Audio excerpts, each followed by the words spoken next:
सर्वांना नमस्ते. Income tax अंतर्गत शाळेचे TDS कपात करण्यासाठी चलन कसे जनरेट करावे याची सोपी पद्धत आज आपण पाहणार आहोत. दरमहा चलन जनरेट करण्यासाठी कोणाकडेही जायची आवश्यकता नाही. प्रथम आपण इन्कम टॅक्स डिपार्टमेंटच्या वेबसाईटवर जायचं आहे. तिथे गेल्यानंतर आपल्याला एक पेज इन्कम टॅक्स डिपार्टमेंटचे ओपन झालेले दिसेल. याच्यामध्ये आपल्याला खालील बाजूस क्विक लिंक्स दिसतील. यामधील ई पे टॅक्स हा सर्वात महत्त्वाचा ऑप्शन आहे आणि तो पहिल्यांदाच येतो, त्याला क्लिक करावे. ई पे टॅक्सवर क्लिक केल्यानंतर आपल्याला आपल्या शाळेचा टॅन नंबर इथे एंटर करावा लागेल.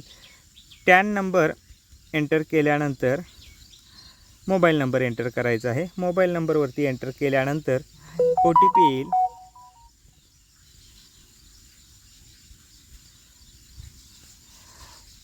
OTP टाकून आपण कंटिन्यू या बटनावरती क्लिक करायचं आहे. या पेजमध्ये आपण गेल्यानंतर आपल्याला आपल्या शाळेचं नाव दिसेल आणि टॅन आपलाच आहे का हे व्यवस्थित चेक करावे. व्यवस्थित चेक केल्यानंतर कंटिन्यू या बटनावर क्लिक करावे. आता हे सर्वात महत्त्वाचे पेज आहे. ई पे टॅक्स करत असताना आपल्याला असेसमेंट इयर हे या वर्षीच्या 25-26च्या शैक्षणिक वर्षासाठी 26-27चं असेसमेंट निवडायचं आहे. इथे चूक होता कामा नये. यानंतर आपल्याला पे TDS या खालील ऑप्शनमधील खूप ऑप्शन आहेत, पण आपल्याला सिलेक्शन 192 सिलेक्शन 193 या ऑप्शनवरती प्रोसीड या बटनावर क्लिक करावे. पहा आपला TDS TCS payable by tax pair 200 होतो, बरोबर आहे. हा आपला मेजर हेड आहे.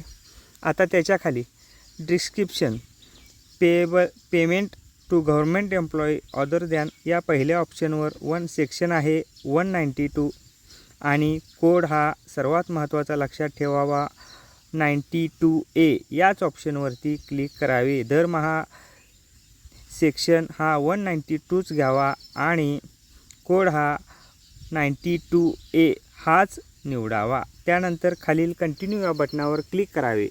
क्लिक केल्यानंतर आपल्या ज्या शाळेचा एकूण टॅक्स सर्व शिक्षकांचा पेड करायचा आहे ती टोटल अमाऊंट इथे फक्त पहिल्या याच्यामध्ये भरावी. त्यानंतर टोटल आपोआप येते. कंटिन्यू क्लिक करावे. कंटिन्यू या बटनावर क्लिक केल्यानंतर आपल्याला खूप ऑप्शन येतील. याच्यामध्ये पहा आपल्या टॅन नंबर शाळेचा दिसत आहे, तो आपलाच आहे का पाहावे. त्यानंतर नेट बँकिंग आहे. या नेट बँकिंगद्वारे आपण ऑनलाईन स्वतः पेमेंट आपल्या शाळेच्या TDSवरती करू शकतो. त्याचबरोबर डेबिट कार्ड आपल्याला चलन जनरेट करायचं असल्यामुळे आपल्याला RTGS या ऑप्शनला क्लिक करायचं आहे. RTGSला क्लिक केल्यानंतर आपण कंटिन्यू या बटनावर क्लिक करावे. पहा आता आलेला आहे पेमेंट डिटेल्स.